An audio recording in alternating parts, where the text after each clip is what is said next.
Bonjour frères et sœurs. Vous allez bien? Ça va, ça va, ça va. Merci d'avoir demandé mon frère, merci. C'est très gentil de ta part. J'aimerais aussi vous remercier, vous tous qui avez prié pour moi vendredi.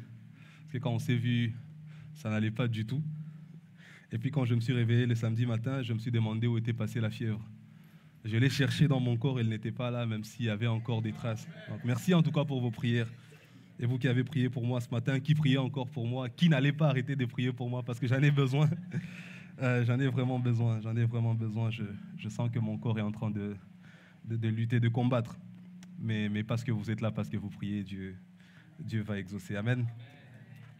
Alors ce matin, je ne sais pas du tout comment ça va se passer, je ne sais pas du tout combien de temps je vais prendre, mais on m'a dit que vous êtes là jusqu'à 16 h, donc ça va. Vous n'êtes pas pressés. On va essayer. Mais avant de commencer ce message, j'ai quand même quelques questions à nous poser. Vous allez juste me répondre en levant vos mains et je saurai. Par exemple, à qui est-ce qu'il est déjà arrivé d'acheter un vêtement qu'il ne va pas utiliser, qu'il ne va jamais porter? Waouh, vous êtes plus nombreux que ce que je croyais.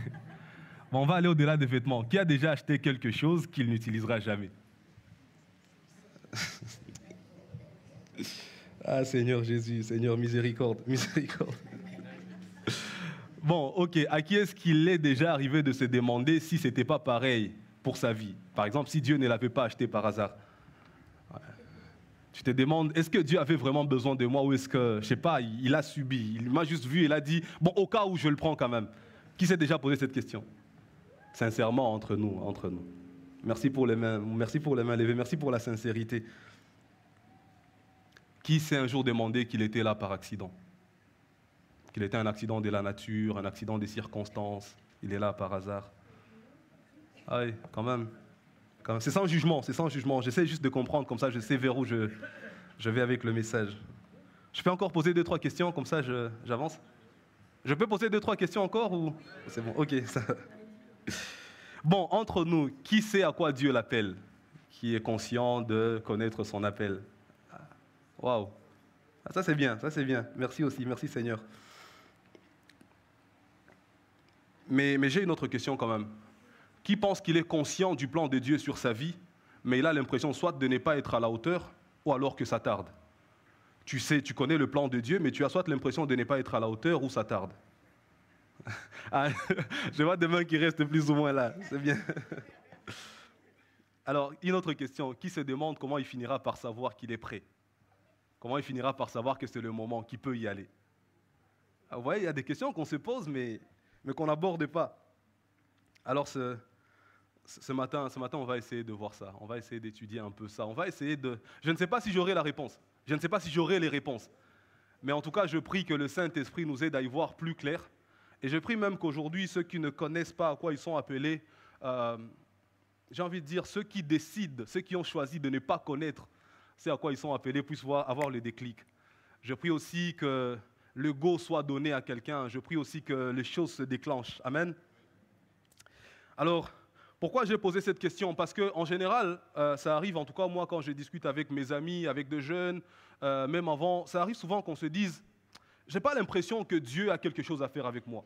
Il y en a qui se disent, vous peut-être oui, moi par contre, je n'ai pas l'impression. Même dans la famille, parfois, il nous arrive de nous dire, vous tous, les parents, vous aiment, mais moi, j'ai l'impression que les parents m'ont subi, ils ne m'ont pas choisi. Surtout pour ceux qui ne sont pas premiers, surtout pour ceux qui viennent après les aînés. Ils ont l'impression d'avoir débarqué comme ça dans une histoire qu'ils ne contrôlaient pas. Et on se dit, il y a un problème. En fait, on dirait que je force, je ne suis pas à ma place. On dirait que moi, je ne suis pas dans le plan global. On dirait que Dieu est en train de tâtonner, il essaie d'improviser, mais il n'a rien à faire avec moi. Ça nous arrive beaucoup et en lisant la Bible, j'ai lu cette portion des Écritures dans le psaume 139 de David. Et là, il y a quelque chose de très fort qu'il dit. Il y a quelque chose de très réconfortant et de très rassurant que David est en train de dire. On va le lire. Psaume 139, du 13e au 16e verset. La Bible dit ceci. C'est toi qui as formé mes reins, qui m'as tissé dans les seins de ma mère. Je te loue de ce que je suis une créature si merveilleuse. Tes œuvres sont admirables et mon âme le reconnaît bien. Écoutez ça. Mon corps n'était point caché devant toi lorsque j'ai été formé dans un lieu secret, tissé dans les profondeurs de la terre. Quand je n'étais qu'une masse informe, tes yeux me voyaient. Et sur ton livre était tous inscrits le jour qui m'était destiné avant qu'aucun d'eux n'existât. Amen. David est en train de dire, je n'étais même pas encore là. Je n'avais même pas encore conscience que j'existerais. Je n'étais encore qu'une masse informe et vide. J'étais dans les lieux secrets. Ma mère n'était même pas encore consciente que j'étais en route. Toi, tu me connaissais. Mais il ne s'arrête pas là. Il dit, tous les jours qui m'étaient destinés étaient inscrits dans ton saint livre. Tu savais exactement le rôle que je jouerais. Moi, je n'en étais pas conscient. Mes parents non plus. Je n'avais même pas encore de nom. Mais toi, tu savais que je venais. Amen. Et quand il dit, c'est toi qui as formé mes reins, oui, c'est l'organe du corps humain, mais c'est aussi dans le langage hébraïque, c'est aussi la partie où se forme la personnalité, c'est là où se forment les émotions, c'est là où se forme l'intellect. Il est en train de dire ceci, non seulement tu m'as créé physiquement, mais tu as défini mon caractère. Tu as défini le potentiel dont j'aurais besoin. Tu m'as créé comme cela. Donc je ne suis pas un accident. Et j'aime bien ce qu'il dit. Il dit, je te loue de ce que je suis une créature si merveilleuse. Si les hommes n'ont rien à faire avec toi, le Dieu qui t'a conçu avant de te former dans les ventres de ta mère, lui, il a un rôle que tu dois jouer. Romains 8, 28, 30 nous dit ceci. L'un de mes passages préférés, du reste, ce n'est pas un secret. Vous savez que Romains 8, c'est mon chapitre préféré de la Bible. Donc tous les versets là-dedans, ah waouh. Alors les versets 28 à 30 disent ceci. Nous savons du reste que toute chose concourt au bien de ceux qui aiment Dieu. Écoutez ceci, de ceux qui sont appelés selon son dessein. Là c'est bien, c'est clair, mais la suite m'intéresse, le verset 29. Car ceux qu'il a connus d'avance, les personnes que Dieu a connues d'avance, les personnes que Dieu, j'ai envie de dire, a préconnues, avant que ces personnes-là n'existent, Dieu les avait déjà connues. Ça se passe avant que tu ne sois connu physiquement. La Bible dit ceci, les personnes que Dieu a connues d'avance, il les a aussi, écoutez, prédestinées. Il a défini une destination avant même qu'ils ne choisissent là où ils iraient. Dieu a conduit leurs pas avant qu'ils ne commencent à marcher. Dieu les a prédestinés. À quoi? À être semblables à l'image de son Fils. Quand on lit ce verset, parfois on s'y perd un peu. Et parfois on se dit, lorsque Jésus est venu, alors il est venu comme un homme. Jésus est venu comme un homme. Admettons qu'on a raison. Mais si on rentre dans Genèse 1, la Bible dit quoi? Faisons l'homme à notre image et à notre ressemblance. Alors lorsque Jésus vient, est-ce qu'il vient ressembler à l'homme ou est-ce qu'il vient montrer le modèle que nous sommes supposés être? Parce que nous avons été faits à son image et à sa ressemblance. Je suis dans Genèse 1. Alors la Bible dit ceci, c'est que Dieu a connu d'avance, il les a aussi prédestinés à être semblables à l'image de son Fils. Donc nous, lorsque nous étions créés, c'était pour être comme le Christ qui viendrait par la suite. D'ailleurs, la Bible l'appelle le nouvel Adam dans l'idée de dire l'original, l'Adam original, le modèle parfait. Il est là. En fait, Christ n'est pas venu être comme un homme. Christ était l'homme qui était avant et il est venu pour que nous sachions à quoi est-ce que nous ressemblons. Et donc, Dieu, puisqu'il nous a connus d'avance, il nous a aussi prédestinés à être semblables à l'image de son Fils. Mais la Bible ne s'arrête pas là. La Bible dit ceci. Afin que son fils soit le premier-né entre plusieurs frères. Mais ceux qu'il a prédestinés à être semblables à l'image de son fils, la Bible dit ceci, il les a aussi appelés. Tout cela se passe avant que tu ne sois. Il t'a connu d'avance, il t'a prédestiné. Parce qu'il t'a prédestiné, il t'a aussi appelé. Toi et moi, nous ne sommes même pas encore là. Mais il y a déjà un appel. Amen. Il les a aussi appelés. Maintenant, écoutez ceci. Et ceux qu'il a appelés, il les a aussi justifiés. Il les a déclarés justes, non coupables. En fait, il y a l'idée de, puisqu'il t'a appelé, tu as répondu à l'appel. Mais en venant répondre à l'appel, il y avait un problème de correspondance. Tu étais impur et injuste. Lui, il est très juste, il est parfait. Qu'est-ce qu'il fait? Il te justifie. Et ceux qu'il a justifiés, il les a aussi glorifiés. Il leur a donné la gloire. Amen. Je peux arrêter le message ici. En fait, j'essaie de démontrer que c'est impossible que tu sois un accident. C'est impossible que Dieu essaye d'improviser avec toi. C'est impossible. Parce que si tu dis que Dieu improvise avec toi, tu es en train de sous-entendre qu'à un moment, il a perdu le contrôle. À un moment, il a cessé de maîtriser les circonstances et les événements. À un moment, il a cessé d'être le maître de temps et des circonstances. Si tu penses que tu as débarqué et il a dit qui est-il, qu'est-ce qu'on va faire avec lui, alors tu es en train de sous-entendre qu'à un moment, il a cessé d'être Dieu. Alors que c'est impossible, parce qu'il est le même hier, aujourd'hui et éternellement. Alors ce matin, puisqu'on est dans le grand thème « Je suis », et on est en train d'étudier le nom de Dieu. Vous savez, moi, je me suis dit, pasteur, toi, tu étudies le nom de Dieu parce que ça, c'est les niveaux et tout. Donc, je reste dans « Je suis », mais je n'étudie pas un nom de Dieu. Aujourd'hui, nous allons aborder un petit thème qui s'intitule « Je suis celui qui t'appelle ». Amen. Je suis celui qui t'appelle. La notion d'appel, lorsqu'on l'étudie dans la Bible, elle est généralement traduite par deux mots grecs en plus. Parce que c'est souvent dans le Nouveau Testament qu'on va voir tout ça. Et puis il y a aussi des mots en hébreu qui veulent dire la même chose. Mais le premier mot, c'est klésis. Klésis, il veut dire appel, en fait. Et si on essaie de définir klésis, en fait, klésis, ça veut dire appel, ça veut dire vocation. Mais c'est aussi un appel, une invitation divine à recevoir le salut de Dieu. En fait, klésis, c'est une invitation divine, mais il y a derrière une idée d'intention. Dieu t'appelle pour un but.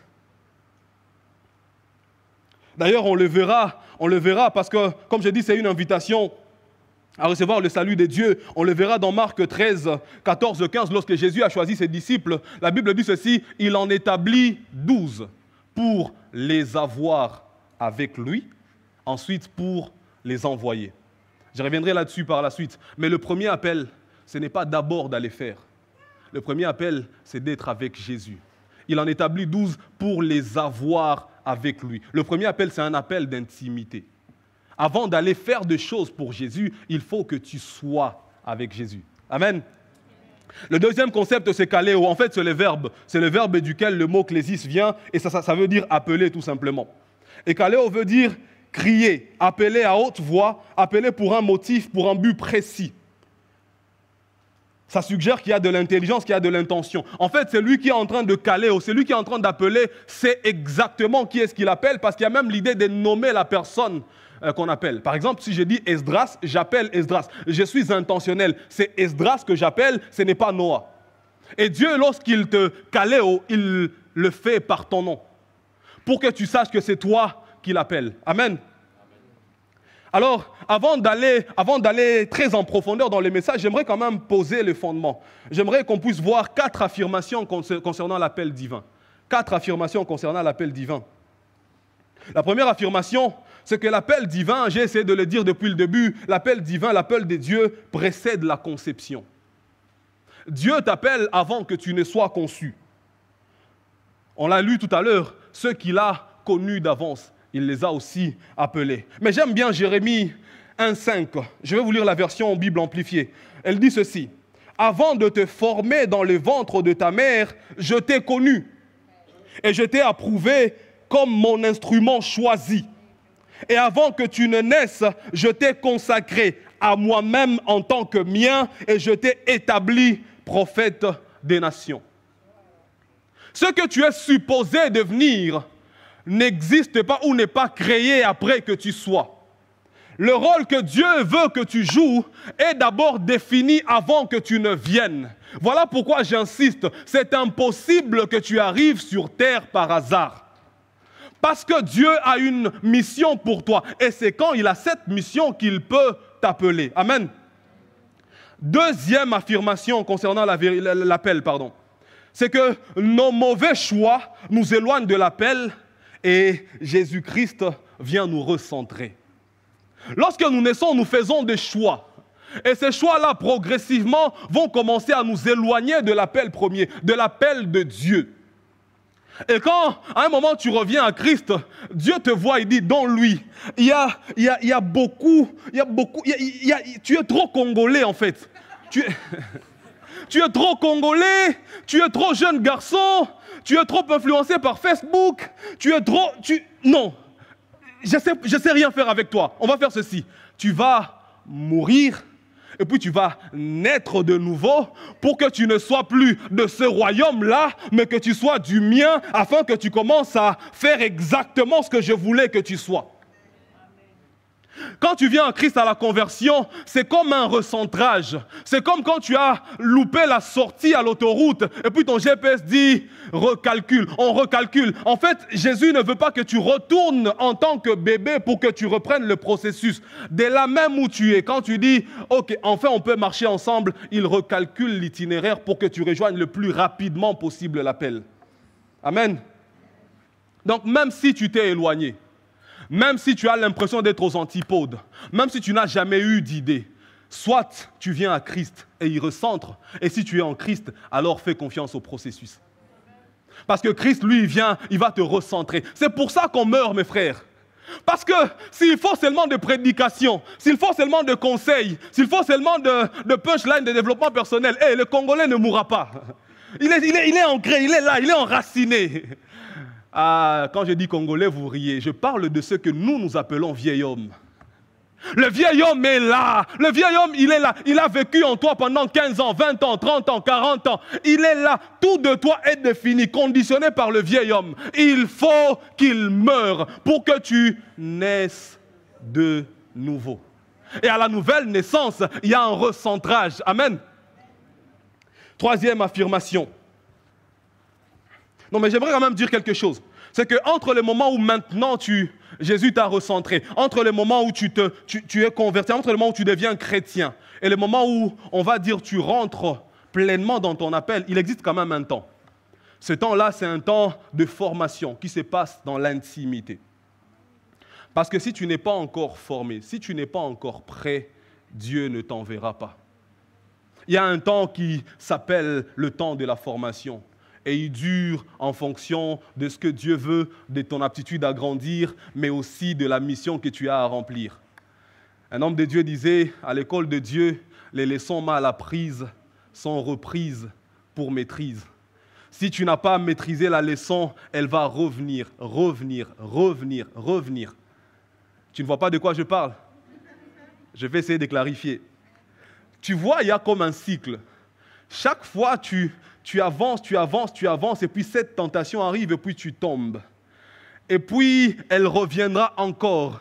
Et puis, elle reviendra encore. Jusqu'à ce que tu comprennes comment on surmonte cette tentation-là. Tant que tu n'auras pas compris, elle reviendra. Elle reviendra. Alors moi, j'ai une suggestion, un conseil à te donner, s'il te plaît. Cette fois-ci, essaie de vaincre la tentation pour passer à autre chose. Parce qu'elle reviendra. Si tu n'as pas maîtrisé la leçon, tu ne passeras pas à la prochaine étape. Et j'ai une bonne nouvelle. À l'école de Dieu, on ne monte pas des classes parce qu'on a réussi. On monte des classes parce qu'on a compris la leçon. Alors, tu peux avoir compris et en même temps ne pas avoir réussi, tu passeras quand même. Ça aussi, il faut que je clarifie. Tu sais, ma sœur, il est possible que tu mènes une vie d'impudicité, tu ne comprennes pas la leçon, tu ne comprennes pas la leçon. Puis tu attrapes une grossesse, tu vois. C'est un peu comme si tu as échoué à l'école de Dieu. Mais si tu as compris la leçon, avec ton enfant là, vous passerez à la prochaine étape. Il faut juste que tu comprennes. Mais si tu ne comprends pas, tu vas encore retourner et puis le deuxième viendra. Pardon, je ne voulais pas te choquer. Troisième affirmation, c'est le Saint-Esprit qui donne le go. Rappelez-vous, l'appel précède la conception. Nos choix nous éloignent de l'appel et Jésus vient nous recentrer. Et c'est le Saint-Esprit qui viendra te dire maintenant c'est bon, tu peux y aller. Il l'a fait avec Paul dans Acte 13, 2. La Bible dit ceci, pendant qu'ils servaient le Seigneur dans leur ministère et qu'ils jeûnaient, le Saint-Esprit dit, mettez-moi à part Barnabas et Saul pour l'œuvre à laquelle je les ai appelés. Mais j'aimerais quand même souligner une chose. Barnabas et Saul étaient déjà en train de servir quand le Saint-Esprit est venu préciser la spécialité. En fait, c'est comme s'ils étaient généralistes. Et puis, le Saint-Esprit est venu dire, ok, c'est bon, le temps d'être généraliste est fini. Il est temps maintenant que vous puissiez passer dans la spécialisation. Il est temps maintenant que vous puissiez être missionnaire. Parce qu'ils étaient dans l'église d'Antioche et ils servaient. La Bible dit pendant qu'ils servaient le Seigneur dans leur ministère. La spécialisation ne va pas te trouver immobile. Sois déjà en train de faire quelque chose. Et progressivement, tu passeras de généraliste à spécialiste. Progressivement, l'appel va se concrétiser. Le Saint-Esprit viendra préciser quelque chose. Ne sois pas là à te dire, j'attends mon appel. J'attends de savoir ce à quoi Dieu m'appelle. Fais déjà quelque chose. Amen. Quatrième chose, c'est que l'appel est unique, même si on peut le découvrir progressivement. Je raconte de bêtises ce matin, hein? C'est pas clair. C'est pas clair, je vous perds. Est-ce qu'on est ensemble? Je disais, il n'y a qu'un seul appel, même si on peut le découvrir progressivement. Je vais compliquer ça. Le même pêcheur de poissons, était appelé à être pêcheur d'hommes. Mais pendant un moment, toute sa spécialité, toute son entreprise, toute sa vie, c'était pêcher les poissons. Mais un jour, il fallait que Jésus lui dise, tu vois le pêcheur de poissons là, on va le travailler tellement qu'il va devenir pêcheur d'hommes. Ce n'est pas qu'il a reçu l'appel d'être pêcheur d'hommes après. C'est le même appel, c'est le même pêcheur, mais on va le travailler jusqu'à ce qu'il devienne pêcheur d'hommes. On peut même y aller plus loin. Le même berger de 13 ans, 14 ans, 15 ans, 16 ans, 17 ans, le même berger là, c'est le même qui est un psalmiste hors pair, un adorateur profond, un guerrier, un tueur de géants, un roi hors du commun. C'est le même berger, c'est le même berger. Je reviendrai là-dessus après vers la fin du message. Ce que j'essaie de dire, c'est ceci, c'est que c'est le même appel, mais il s'exprime différemment. En fonction des personnes en face, en fonction des circonstances, en fonction des événements. Il n'y a pas un appel à l'église, un appel séculier comme on aime le dire. C'est le même appel. Le même Paul est fabricant de tentes, mais le même Paul est apôtre. Le même Paul fabrique des tentes avec Priscilla et Aquilas, mais le même Paul écrit aux Éphésiens, aux Romains, aux Colossiens, aux Thessaloniciens. C'est le même apôtre Paul. Amen. Je suis celui qui t'appelle. Ce matin, mon travail va être de voir avec vous le rôle de Dieu dans l'appel. Qu'est-ce que Dieu fait quand il t'appelle? Qu'est-ce qu'il fait lui en tant que l'appelant? Qu'est-ce qu'il fait lorsqu'il t'appelle? Qu'est-ce qu'il fait exactement? C'est quoi son rôle dans ton appel à toi, dans ton devenir à toi? C'est quoi le rôle de Dieu? C'est quoi le rôle de Dieu? Et pour étudier ça très calmement, on va essayer de voir la vie, On va essayer de s'intéresser à la vie d'un groupe d'ados ou de jeunes qu'on voit dans la Bible. Et on va lire tous les chapitres premiers de Daniel. Je disais qu'on va lire tous les chapitres premiers de Daniel. J'étais en train de dire qu'on va lire le chapitre premier de Daniel. Je disais aux jeunes samedi, on trouve que Daniel 1 c'est long. Mais vous voyez le message là, sur WhatsApp où il y a quelque part en bas à droite, lire plus. Ça on peut lire jusqu'à la fin. Et ça ne nous dérange pas. Mais Daniel 1, 21 verset, c'est quoi? On va lire, amen. La Bible dit ceci. La 3e année du règne de Joachim, roi de Juda, Nebuchadnezzar, roi de Babylone, marcha contre Jérusalem et la siégea. Verset 2. Le Seigneur livra entre ses mains Joachim, roi de Juda, et une partie des ustensiles de la maison de Dieu. Nebuchadnezzar emporta les ustensiles au pays de Shinéar, dans la maison de son Dieu. Il les mit dans la maison du trésor de son Dieu. Le roi donna l'ordre à Akpenaz, chef de ses eunuques, d'amener quelques-uns des enfants d'Israël de race royale ou des familles nobles, de jeunes garçons sans défaut corporel, beaux de figure, doués de sagesse, d'intelligence et d'instruction, capables de servir dans le palais du roi et à qui l'on enseignerait les lettres et la langue des Chaldéens. Verset 5. Le roi leur assigna pour chaque jour une portion des mets de sa table et du vin dont ils buvaient, voulant les élever pendant 3 années, au bout desquelles ils seraient au service du roi. Verset 6. Il y avait parmi eux Il avait parmi eux, d'entre les enfants de Juda, Daniel, Hanania, Michaël et Azaria. Verset 7. Le chef des eunuques leur donna des noms. À Daniel, celui de Beltchatsar, à Hanania, celui de Shadrach, à Michaël, celui de Meshach, et à Azaria, celui d'Abednego. Verset 8. Daniel résolut de ne pas se souiller par les mets du roi et par le vin dont le roi buvait, et il pria le chef des eunuques de ne pas l'obliger à se souiller. Dieu fit trouver à Daniel faveur et grâce devant le chef des eunuques. Verset 10. Le chef des eunuques dit à Daniel, « Je crains mon seigneur le roi, qui a fixé ce que vous devez manger et boire, car pourquoi verrait-il votre visage plus abattu que celui de jeunes gens de votre âge? Vous exposeriez ma tête auprès du roi. » Verset 11. Alors Daniel dit à l'intendant à qui le chef des eunuques avait remis la surveillance de Daniel, de Hanania, de Michaël et de Azaria. Verset 12. Éprouve tes serviteurs pendant 10 jours et qu'on nous donne des légumes à manger et de l'eau à boire. Tu regarderas ensuite notre visage et celui des jeunes gens qui mangent les mets du roi et tu agiras avec tes serviteurs d'après ce que tu auras vu. Verset 14. Il leur accorda ce qu'ils demandaient et les éprouva pendant 10 jours. Au bout des 10 jours, ils avaient meilleure mine et plus d'embonpoint que tous les jeunes gens qui mangeaient les mets du roi. J'aime ça. Verset 16. L'intendant emportait les mains et le vin qui leur étaient assignés et il leur donnait les légumes. Très bon deal pour lui. Verset 17. Dieu accorda à ces 4 jeunes gens de la science, de l'intelligence dans toutes les lettres et de la sagesse. Et Daniel expliquait toutes les visions et tous les songes. Au terme fixé par le roi pour qu'on le lui amena, le chef des eunuques les présenta à Nebuchadnezzar. Le roi s'entretint avec eux et parmi tous les jeunes gens, il ne s'en trouva aucun comme Daniel, Hanania, Michaël et Azaria. Ils furent donc admis au service du roi. Verset 20.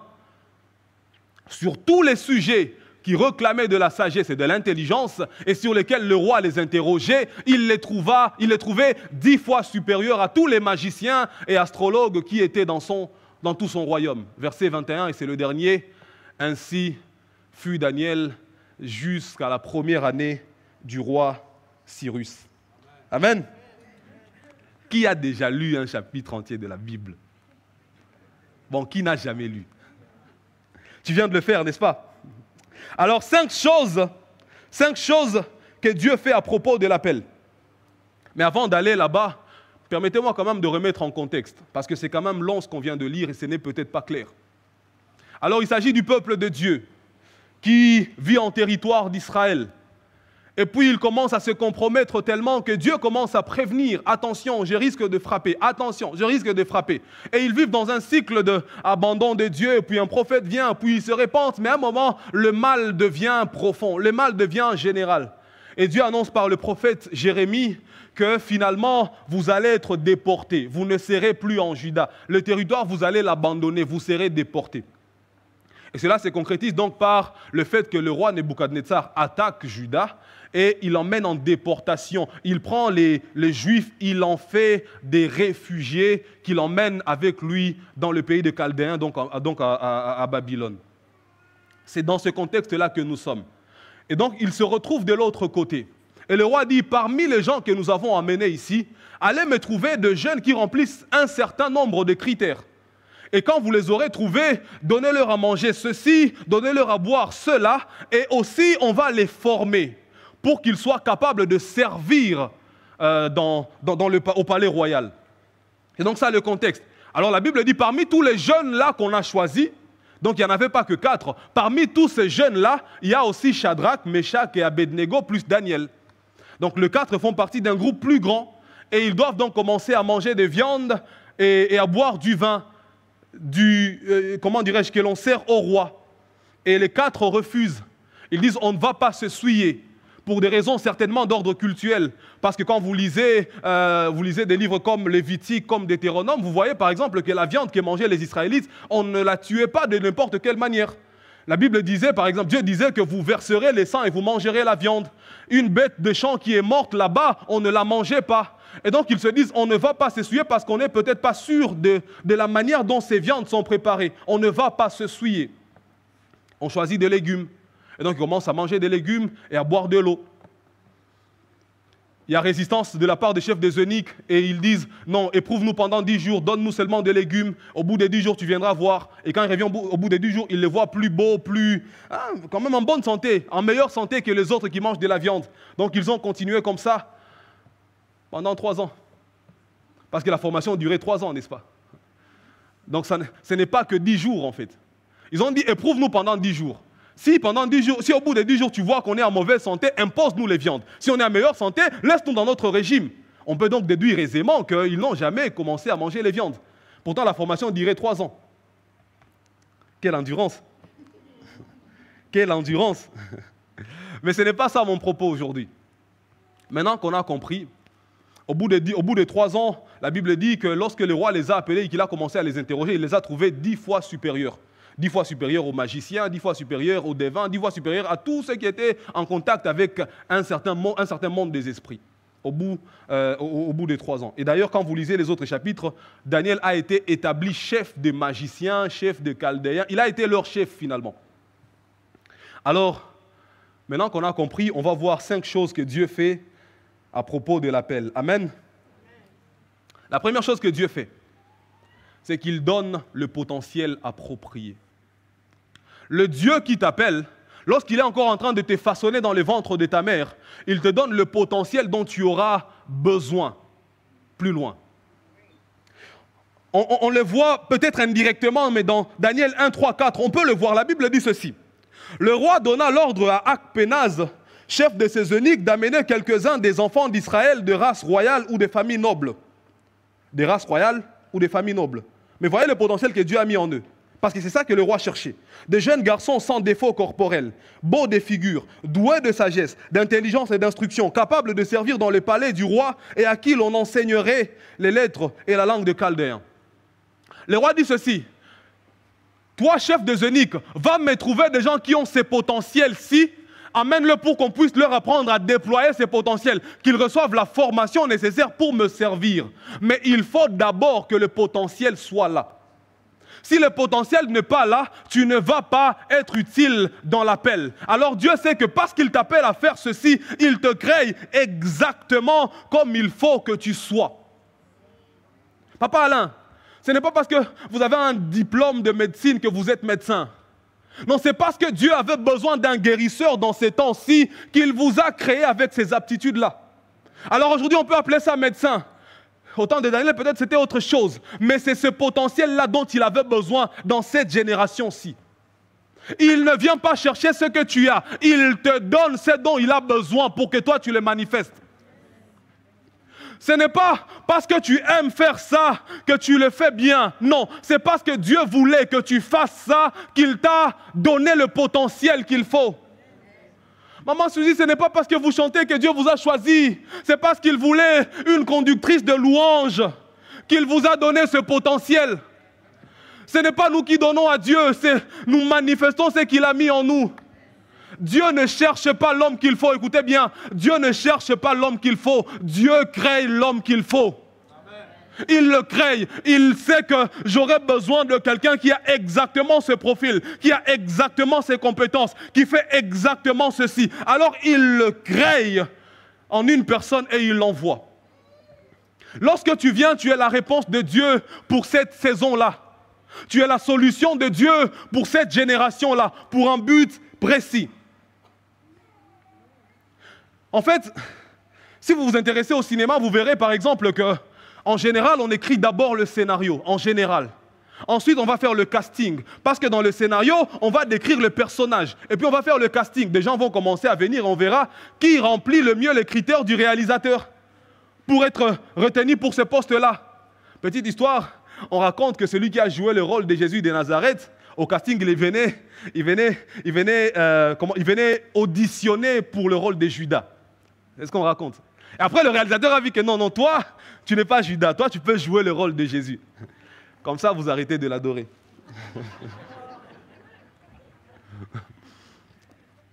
Mais en fait, la réalité est celle-là. le scénario précède l'acting. Le scénario précède même le casting. Et Dieu fonctionne comme ça. Dieu a écrit toute une histoire, tout un scénario qui commence depuis faisons l'homme à notre image et puis qui est redéfini lors de la chute. Et cette histoire continue jusqu'au retour de Jésus. Et dans chaque épisode, il y a des acteurs qui doivent intervenir. Ces acteurs-là, c'est vous, c'est moi. Voilà pourquoi nous sommes créés avec le potentiel qu'il faut dans un temps précis pour jouer une partition précise et après quoi, nous partirons.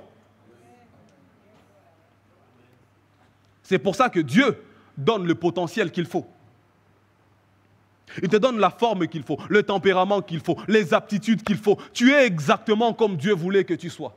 Je ne parle pas de péché, Je parle de ce que toi tu appelles ta nature et que tu détestes.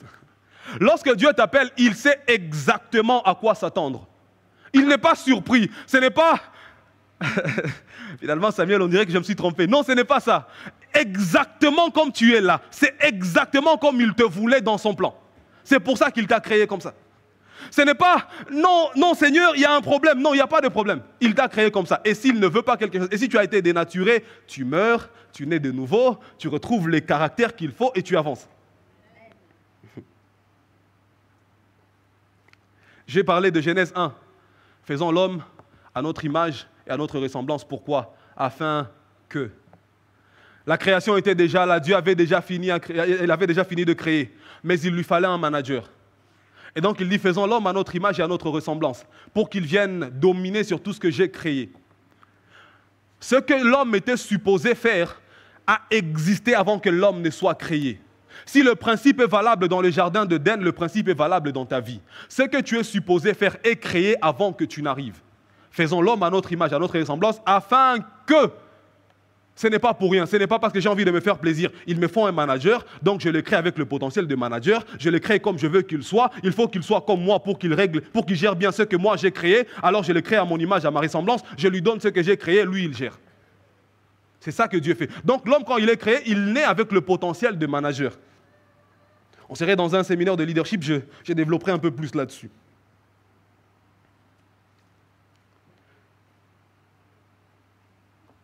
Maintenant, le problème, c'est celui-ci.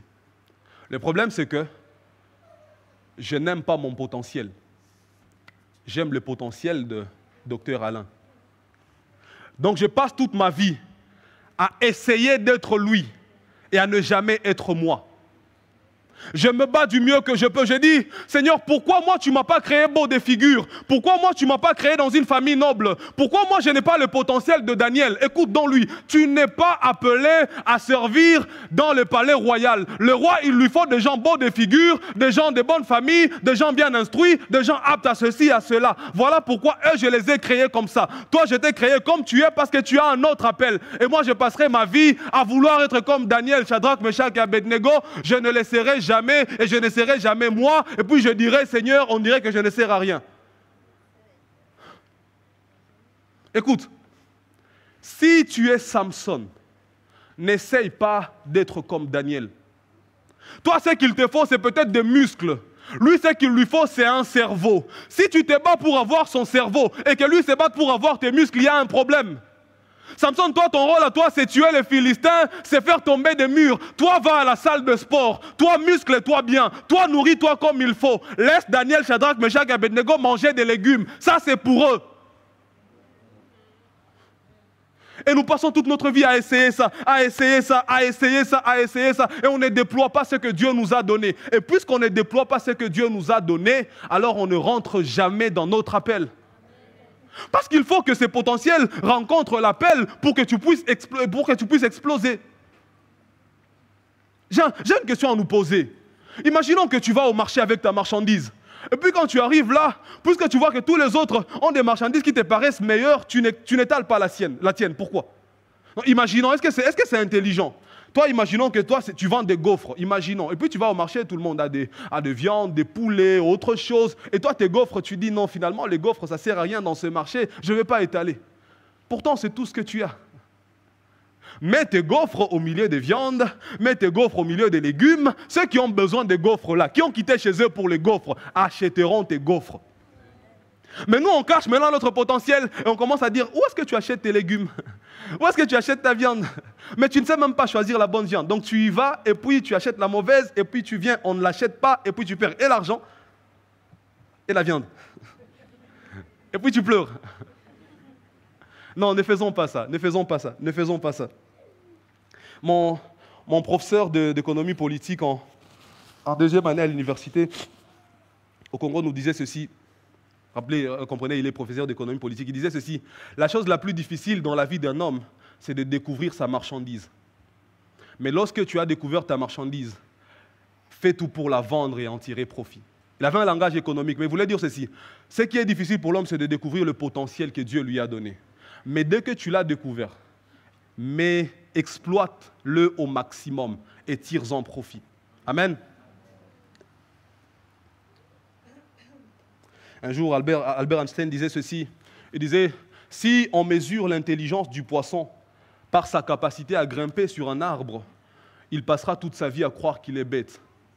Parce que lui, son potentiel à lui, c'est nager. Sa place, c'est dans l'eau. Son environnement, c'est dans l'eau. Et les oiseaux, eux, leur place, leur nid, c'est dans les arbres. Alors si tu dis au poisson, prouve-moi que tu es intelligent en grimpant sur cet arbre, il passera toute sa vie à croire qu'il est bête. Parce que tu lui demandes d'aller briller dans un environnement qui n'est pas le sien. Dieu, quand il te crée avec un potentiel, il te prédestine à briller dans un domaine précis. Ne néglige pas ton potentiel. Tu es exactement comme Dieu voulait que tu sois et tu es équipé exactement de la bonne manière. Amen. Amen. Deuxième chose que Dieu fait, il maîtrise les circonstances. Ou il les contrôle, ou il les gère, comme vous voulez. Mais les circonstances ne lui échappent pas. Il en a la maîtrise parfaite. Daniel 1:2, la Bible nous dit ceci. La 3e année du règne de Joachim, roi de Juda, Nebuchadnezzar, roi de Babylone, marcha contre Jérusalem et l'assiégea. Le Seigneur livra entre ses mains Joachim, roi de Juda, et une partie des ustensiles de la maison de Dieu. Nebuchadnezzar emporta les ustensiles au pays de Shinéar, dans la maison de son Dieu. Il les mit dans la maison du trésor de son Dieu. En fait, on est dans un contexte peut-être de deuil, de regret. On vient d'assiéger Jérusalem. Le roi part en déportation. On est tous emmenés en captivité. Mais il fallait ça pour que Shadrach, Meshach, Abednego et Daniel rentrent dans leur appel. Dieu contrôle les circonstances. Ça fait peut-être pleurer tout le monde, mais c'est l'occasion pour toi d'entrer dans ton appel. Dieu contrôle les circonstances. Il ne fonctionne pas comme nous. Nous, on peut se dire, mais Dieu, c'est pas juste. Regarde ce que tu as fait. Regarde quand même. Pourquoi on a assiégé Jérusalem? Oui, si on ne le fait pas, ces gens-là ne seront pas là dans la cour du roi pour l'influencer. Il y aura un problème. Parce que dans mon plan, si vous lisez la Bible et vous étudiez l'histoire complètement, vous verrez qu'il fallait qu'il y ait des Juifs influents dans la cour du roi pour que le jour du retour, eux puissent influencer le roi. Vous ne comprenez pas? Allez poser la question à Néhémie. Il fallait qu'il soit exactement devant le roi quand on lui dira que Jérusalem est détruit et qu'il vienne avec une mine affreuse et que le roi lui pose la question et qu'on le renvoie pour aller rebâtir. Si vous n'êtes pas dans la cour du roi, le plan ne s'accomplira pas. Ce n'est peut-être pas clair. Mais s'il n'y a pas de Juifs et de Juifs influents dans la cour du roi, le jour où on décidera, le jour où Naaman décidera de tuer tous les Juifs, il n'y aura pas Esther pour aller plaider. Il n'y aura pas Mardoché pour aller signaler le complot pour que le roi le rémunère. Donc le plan de Dieu, il va au-delà de ta personne. Si tu ne comprends pas, ne te plains pas. Fais confiance à Dieu. Les circonstances ne sont pas toujours favorables. Elles peuvent être défavorables, mais Dieu sait ce qu'il vise et il l'accomplira certainement. Ne sois pas prompt à juger ni à te plaindre. Fais confiance. Dieu peut prendre gloire de n'importe quoi. Il peut prendre gloire de n'importe quelle situation. Vous savez, on raconte l'histoire d'un Sud-Américain, je pense. Il est diplômé d'informatique et tout, et puis, voilà, le rêve américain, il va aux États-Unis. Il débarque avec son diplôme dans la Silicon Valley. Vous voyez, là où il y a la crème de la crème des informaticiens. Et il vient chercher du travail. Et toutes les boîtes où il va le refusent. Et une seule lui dit, en fait, on n'a pas de place pour des ingénieurs. On est bon là-dessus. Par contre, il y a de la place pour un balayeur. Si tu veux, tu peux commencer à balayer. Lui dit, bon, tant qu'on y est, donnez le balai. Je commence à balayer. Et donc, diplômé ingénieur d'informatique dans son pays, il commence à balayer aux États-Unis. Jusqu'au jour où ils arrivent au bureau, panique générale. Les clients sont en train d'appeler parce que l'entreprise fournissait, je pense, la connexion Internet. Mais ils sont dans la panique parce que les clients ne sont pas servis. L'écran du serveur est éteint. Et tous les ingénieurs essaient de faire tout ce qu'ils savent, ils n'arrivent pas à redémarrer l'écran. Ils n'arrivent pas à l'allumer. Et le manager commence à menacer. Je vais vous virer, ça ne marche pas. Débrouillez-vous, ça ne marche pas. Des consultants viennent, ça ne marche pas. Et puis à un moment, il dit, c'est lui qui va résoudre ce problème, je vais le nommer manager. OK. Et donc là, on augmente la ferveur, on essaye, mais ça ne marche toujours pas. Et les balayeurs passent. Et puis il dit, qu'est-ce qui se passe? On lui dit non, les clients sont en train de menacer d'annuler les contrats. Si dans 1 heure on n'a pas résolu le problème, on perd tous les contrats d'une valeur de plus de 50 millions de dollars.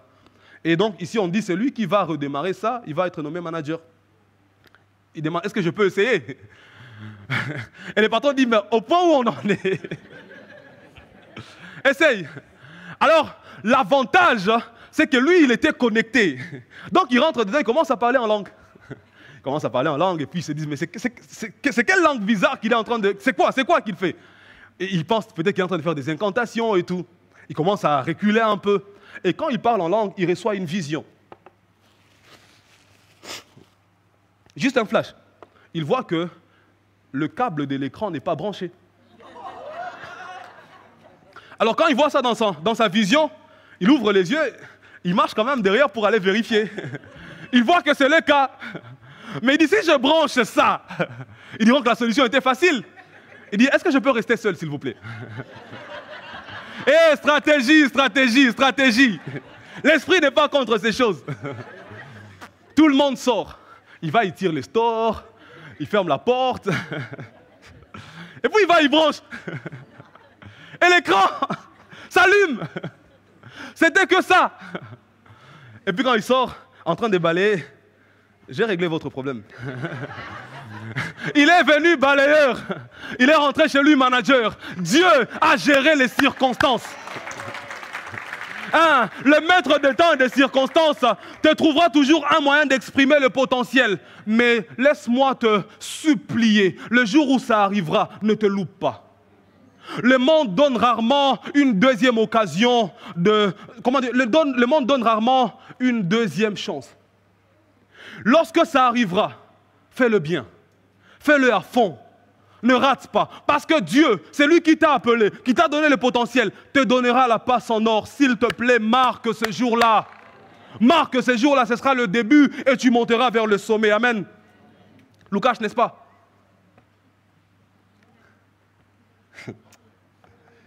Je ne sais pas pourquoi quand j'ai dit Lucas, j'entends 3 points. Je ne sais pas pourquoi. Mais la prochaine fois, fais ça. Surtout les jours où ils viendront vous voir pour prendre certains. Fais ce panier à 3 points.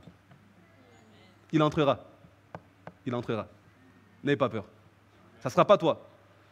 Ce sera la même chose qui était dans la pierre de David, qui ira dans ce panier-là.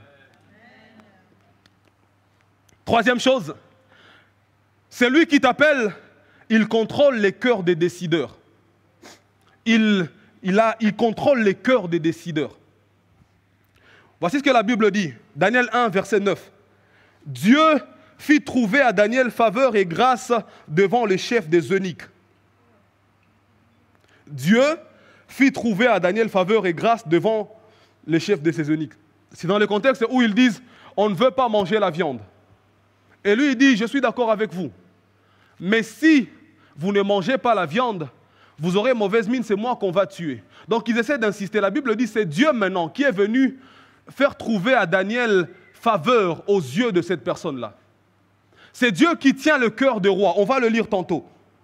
Mais en fait, si Dieu ne gagne pas le roi à ta faveur, il va y avoir un problème. Quand je parle du roi, quand je parle des décideurs, je parle de personnes élevées en dignité.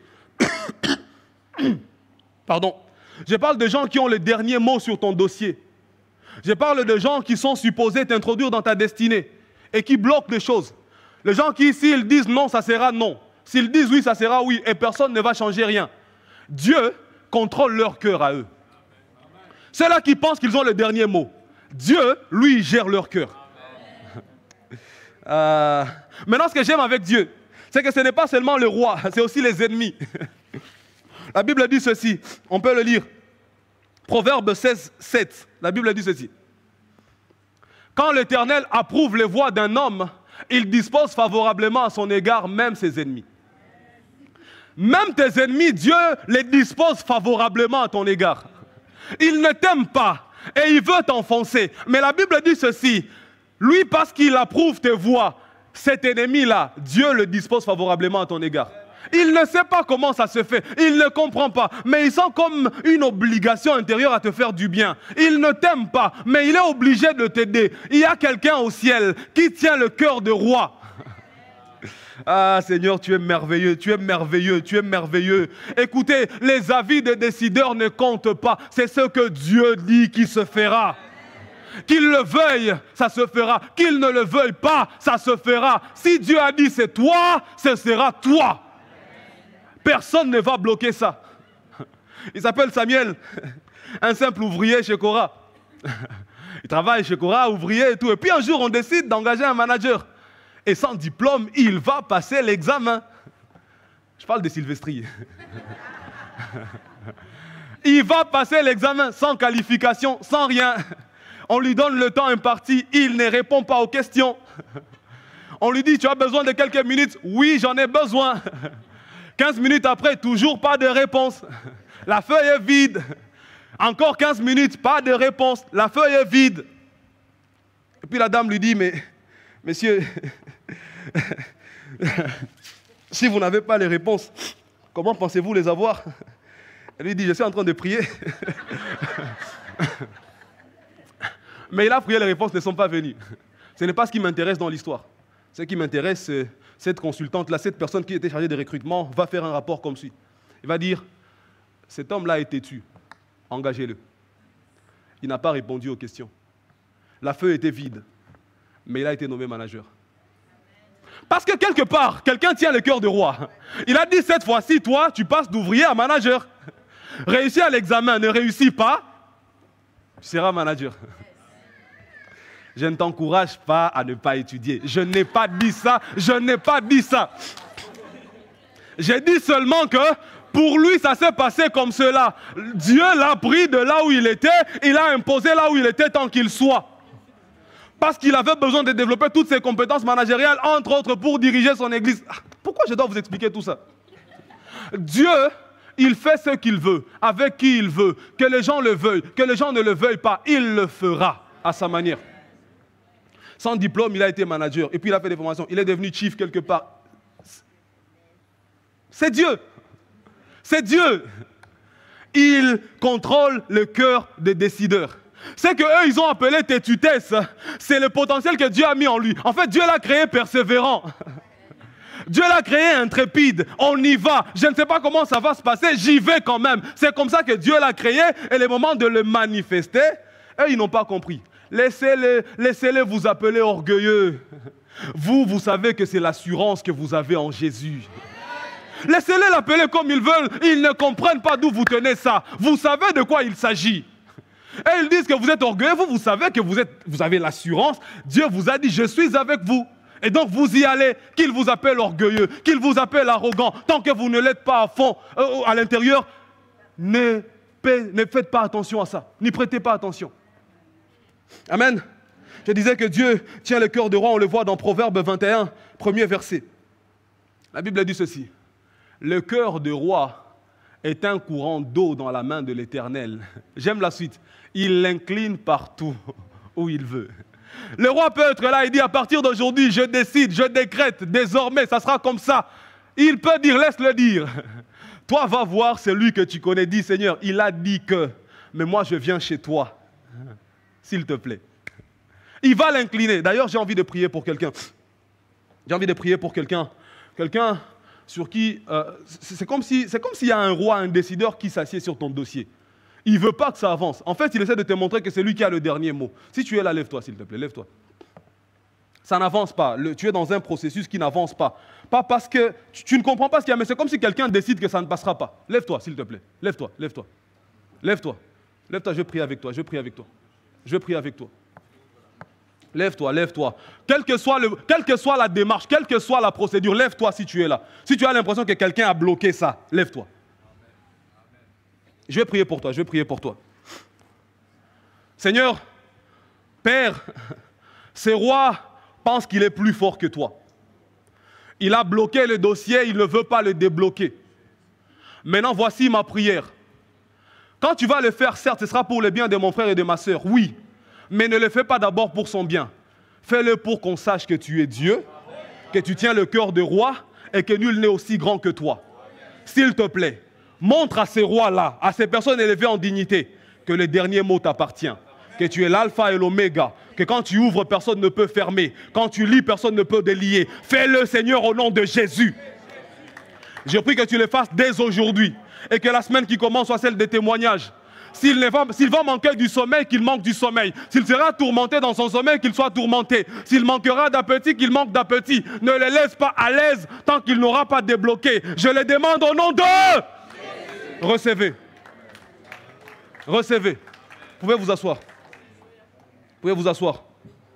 Quatrième chose que fait le Dieu de l'appel, il récompense les sacrifices. Il récompense les sacrifices. Daniel 1,17 dit ceci.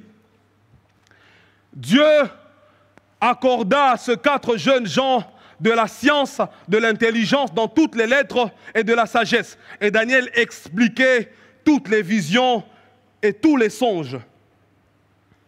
Après avoir passé 3 ans à être végétarien, mais par force, après avoir pris position pour Dieu, parce qu'ils ont dit on ne va pas se souiller, nous, on ne va pas manger ça, on se sacrifie, on ne mange pas bien, on sert Dieu dans le jeûne, dans la prière. À l'issue de ça, Dieu est venu récompenser. Dieu leur a accordé de l'intelligence dans toutes les lettres, de la sagesse. Et puis ils expliquaient des visions et des songes, choses qu'ils ne faisaient pas avant. Dieu récompense les sacrifices. J'aimerais te dire, Dieu voit tes jeûnes. Dieu voit tes prières. Dieu voit tes privations.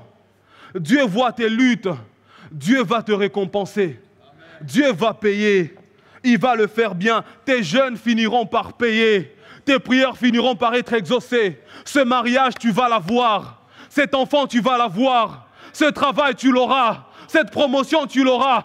Parce que tu dis non pour Dieu. Dieu t'honorera. Ma Bible dit, il honore ceux qui l'honorent. Puisque tu l'honores, Dieu va te récompenser. Il va le faire, il va le faire. Dieu est un bon payeur, il n'est débiteur de personne. Il paie toutes ses dettes. Hébreux 11,6 me dit ceci. Hébreux 11,6 me dit ceci. Or, sans la foi, il est impossible de lui être agréable. Ça, on sait, c'est bien. Mais la Bible dit ceci, car il faut que celui qui s'approche de Dieu croit que Dieu existe. Écoutez ceci. Et qu'il est le rémunérateur de ceux qui le cherchent. Dieu rémunère, Dieu paye. Cherche-le, je t'en supplie. Cherche Dieu. Cherche-le à fond. Il va rémunérer, il va récompenser. Un jour, le prophète, enfin, il n'était même pas encore prophète, le jeune Élisée est désigné par Élie pour être prophète. Parce que Élie a jeté son manteau, c'était pour lui dire, tu vas me succéder. Mais la Bible dit, tout ce que Élisée faisait, c'était de verser de l'eau dans la coupe de Élie.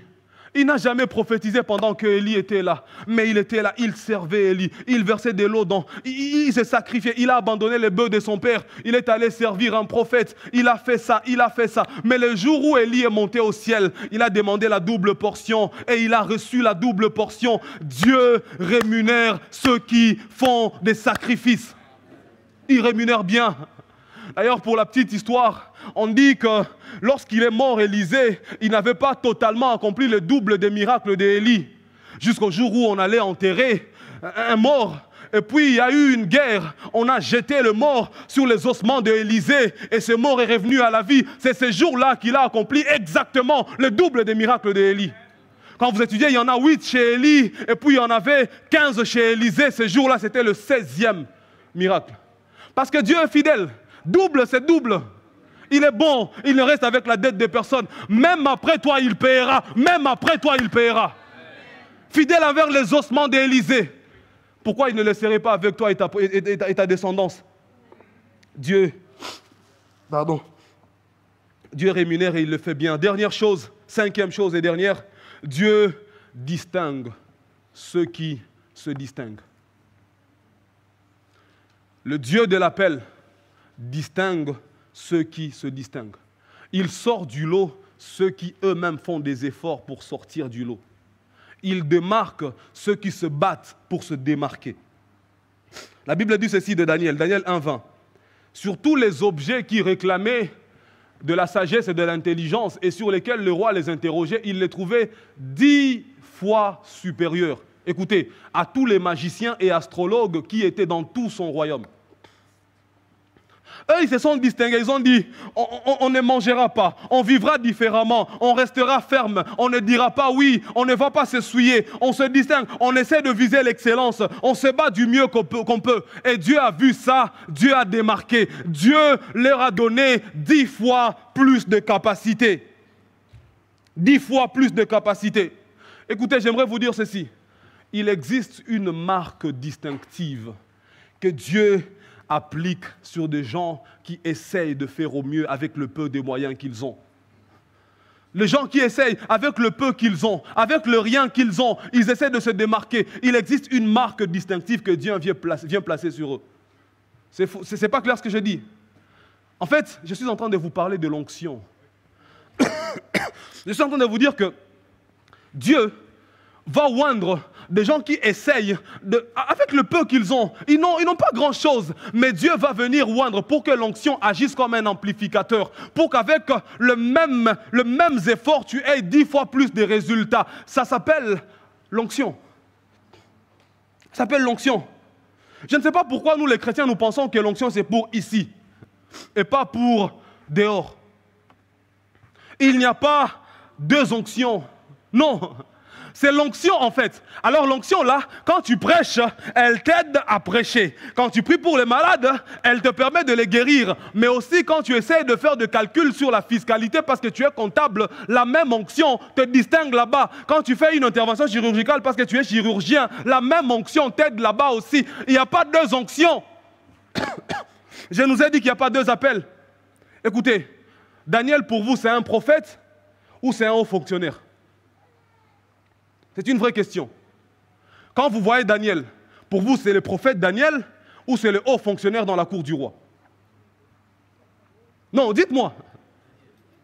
Daniel de la Bible que nous étudions ici, c'est un haut fonctionnaire ou c'est un prophète? Il est Daniel. Merci. Le même qui est haut fonctionnaire, qui a travaillé avec 5 rois, on va le voir, c'est le même qui est prophète qui a écrit le livre de Daniel. C'est la même onction. David n'a reçu que l'onction royale. Que l'onction royale. Oui, il l'a reçu à 3 reprises. D'abord avec Samuel, et puis je pense à Hébron, et puis à Jérusalem. Oui, mais c'est la même onction qui a tué Goliath. C'est la même onction qui a rédigé les psaumes. C'est la même onction qui lui permettait, quand il jouait la harpe, quand le démon tourmentait Saül, il arrivait à maîtriser un esprit mauvais. C'est la même onction, il n'y en a pas 2. L'onction que tu reçois ici te sert ici et là. C'est la même onction. Alors, arrêtez de dire, il me faut encore cette onction-ci, il me faut l'onction royale. Cette fois, c'est l'onction royale. Oh, cette fois, c'est l'onction... Quand j'ai parlé de Daniel, vous pensez que c'était éloigné de nous, n'est-ce pas? Mais en réalité, c'est exactement ce qui s'applique à nous chrétiens. La Bible dit ceci. Il a fait de nous un peuple des rois et des sacrificateurs. Un peuple des rois et des sacrificateurs. L'onction qui vient sur toi te permet de régner en tant que roi, mais te permet de servir à l'Église efficacement en tant que sacrificateur. Tu as la même onction de roi et de sacrificateur. C'est une onction qui vient et qui est utilisée ou déployée selon les besoins. Selon les besoins. Alors, ce que tu as reçu, utilise-le là-bas aussi. Utilise-le là-bas. C'est ce qui te sort du lot. C'est cela qui te démarque. Écoute, tu n'es pas spirituel ici et charnel là-bas. Tu es spirituel à temps plein. Spirituel à temps plein, là-bas à la maison. L'onction, ce n'est pas seulement pour chasser les démons. L'onction, c'est ce qui fait que la même recette, les mêmes ingrédients, le même temps de cuisson, mais son repas à lui est délicieux que le tien. Ça s'appelle l'onction, ça s'appelle l'onction. Dis avec moi l'onction. Dis avec moi onction. Ah Seigneur Jésus. Vous ne me croyez pas, je vais vous lire ce passage et puis je vais conclure. Exode 3, 1, 6. Exode 3, 1, 6. La Bible dit ceci. Rappelez-vous, dans Exode, on est avec Moïse qui est l'homme de Dieu, qui est le guide spirituel et politique du peuple de Dieu. Et puis Dieu appelle Moïse, il lui montre le temple, il lui montre le plan, il lui dit, il faut que tu construises ça, il faut que tu fasses ceci, il faut que tu ailles là-bas et tout. Et Dieu va lui dire, après lui avoir montré le plan de l'arche, Dieu dit ceci à Moïse. L'Éternel parla à Moïse et dit, sache que j'ai choisi Betsalel, fils d'Uri, fils de Hur de la tribu de Juda. D'autres versions disent, j'ai oint Betsalel, c'est pas grave. Verset 3, je l'ai rempli de l'Esprit de Dieu, de sagesse, d'intelligence et de savoir pour toutes sortes d'ouvrages. La suite, je l'ai rendu capable de faire des inventions, de travailler l'or, l'argent et les reins. Verset 5, de graver les pierres à enchâsser, de travailler le bois et d'exécuter toutes sortes d'ouvrages. Verset 6, et voici, je lui ai donné pour aide Oholiab, fils d'Ahisamach de la tribu de Dan. J'ai mis, écoutez ceci, lisez ceci calmement, j'ai mis de l'intelligence dans l'esprit de tous ceux qui sont habiles. J'ai mis de l'intelligence dans l'esprit de ceux qui sont habiles. Il faut d'abord qu'ils soient habiles, eux, pour que moi, je mette de l'intelligence dans leur esprit. Dieu est venu trouver le potentiel initial. Il a vu qu'ils l'ont déployé. Ils sont devenus habiles. Alors, sur ce qu'ils ont développé là, sur la distinction qu'ils avaient déjà atteint, Dieu est venu mettre de l'intelligence dans leur esprit pour qu'ils fassent tout ce que je t'ai ordonné. Dieu a dit, ils sont habiles, alors je mets l'intelligence dans leur esprit. Du reste, il y en a qui disent que la première fois que Dieu parle de l'Esprit Saint, de l'Esprit de Dieu sur quelqu'un, c'est dans ce contexte-ci qui n'est même pas contexte cultuel. On ne parle pas du culte, on parle de l'art. On parle de gens qui vont façonner des choses, des objets. C'est sur eux que Dieu a mis le Saint-Esprit. Alors pourquoi vous pensez que, puisque vous êtes dessinateur, vous ne pouvez pas voir le Saint-Esprit? Pourquoi vous pensez que les artistes n'en ont pas besoin? Dieu lui-même dit, je mets sur toi l'esprit, je mets dans ton intelligence mon esprit, je mets mon intelligence dans ton esprit pour que tu excelles dans ce que tu fais. Mais attention, il l'a mis dans l'esprit de ceux qui sont habiles. Voilà pourquoi je vous ai dit, Dieu distingue ceux qui se distinguent. Il faut que tu atteignes un certain niveau pour que l'onction vienne t'aider. En fait, l'onction ne va pas combler les lacunes. L'onction ne comble pas les lacunes. Un vide reste un vide. Au contraire, parfois, l'onction amplifie le vide. Je vous dis la vérité. À connaissance égale, l'onction fait la différence. Mais à onction égale, c'est la connaissance qui va faire la différence. Si toi, tu penses que l'onction suffira, tu vas à la montagne tout le temps, mais tu ne maîtrises pas le code de ton métier, ça ne servira pas à grand-chose. Parce que tu peux venir ici, tu vas tous nous faire tomber. Oui. Mais après, quand il faudra gérer, tu n'arriveras pas à gérer l'église. Parce qu'il y a des choses que Dieu... Finissons, concluons. La Bible dit ceci, je vais finir, mais j'aimerais quand même ces versets que nous léons à l'esprit. La Bible dit ceci. Je suis dans Proverbe 22, 29. Si tu vois un homme habile dans son ouvrage, sa place est auprès des rois, pas auprès des gens des basses classes ou des gens obscurs, ça dépend des versions. Il dit ceci, si tu vois quelqu'un qui se démarque, si tu vois quelqu'un habile dans ce qu'il fait, je ne parle pas des diplômes, je ne parle pas des doctorats, je parle de quelqu'un qui est habile dans ce qu'il fait. Si tu le vois, ne pose pas de questions, il finira auprès des rois. C'est comme ça. Si tu vois quelqu'un, même un enfant, tu le vois habile, soigneux, sérieux dans ce qu'il fait, il finira dans la cour des grands. C'est pas moi, c'est la Bible. Si tu vois un homme habile dans son ouvrage, sa place est au milieu des rois, pas au milieu des gens de la basse classe. Proverbe 22, 29. Parce que vous allez dire, il est venu, il a inventé des choses, il nous a raconté des choses. Non, ce n'est pas moi. Si tu vois quelqu'un d'habile, sa place n'est pas au milieu de nous. Lui, il finira par s'en aller. On finira par le regarder comme ça. C'est ça. Parce que même toi, quand tu veux faire des travaux chez toi, tu cherches le meilleur. Même toi, tu ne prends pas quelqu'un qui débrouille. Même si on va te tromper au final, mais dans tes critères, tu veux quand même quelqu'un qui maîtrise son travail, n'est-ce pas? Alors si toi tu fais ça et tu n'es pas roi, maintenant le roi il choisira qui? Il choisira qui? Toujours le meilleur dans son domaine. Alors s'il te plaît, sois meilleur dans ton domaine. Je conclus. Le verset 21 de Daniel dit ceci. Le verset 21 de Daniel 1. Ainsi fut Daniel jusqu'à la première année du roi Cyrus. Ce que nous ne voyons pas dans ce verset, c'est que du 1er au 20e verset, on est sous le roi Nebuchadnezzar. Mais la Bible dit jusqu'à la première année du règne de Cyrus. Daniel, quand vous étudiez, il a servi à la cour du roi pendant 66 ans plus ou moins, 66 à 70 ans. Et il a travaillé avec 4 rois différents. Il a travaillé avec Nebuchadnezzar, avec Balthazar, avec Darius et avec Cyrus. Donc la Bible dit ceci, Daniel est resté à la cour du roi jusqu'à la première année du roi de Cyrus, donc 66 ans plus tard, il est resté là en train de travailler. Donc il a influencé Babylone pendant 6 décennies, ou 7. La question qu'on peut se poser, et c'est celle que j'aimerais que nous nous posions, comment il a fait pour durer longtemps? Sa longévité là, il la tire d'où exactement?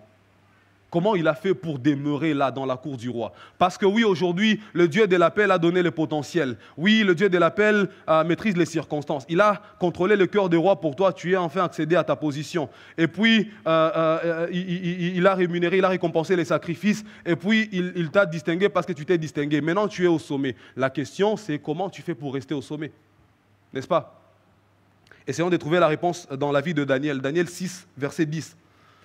On est dans un contexte où des gens vont voir le roi et lui dire pendant 30 jours, dis à ce que toutes les prières qu'on va adresser te soient adressées à toi et pas à un autre Dieu. Donc tout le monde va te prier, toi et pas Dieu. La Bible dit ceci, Daniel 6, 10. Lorsque Daniel sut que le décret était signé, il se retira dans sa maison où les fenêtres de la chambre supérieure étaient ouvertes dans la direction de Jérusalem. Écoutez ceci, et 3 fois le jour, il se mettait à genoux. Il priait et il louait son Dieu comme il le faisait auparavant. L'équipe de louange peut revenir. Comme il le faisait auparavant. Cyrus, c'est 60 ans plus tard. Mais la Bible dit, lorsque Cyrus vient avec son décret là, Daniel remonte prier comme il le faisait auparavant.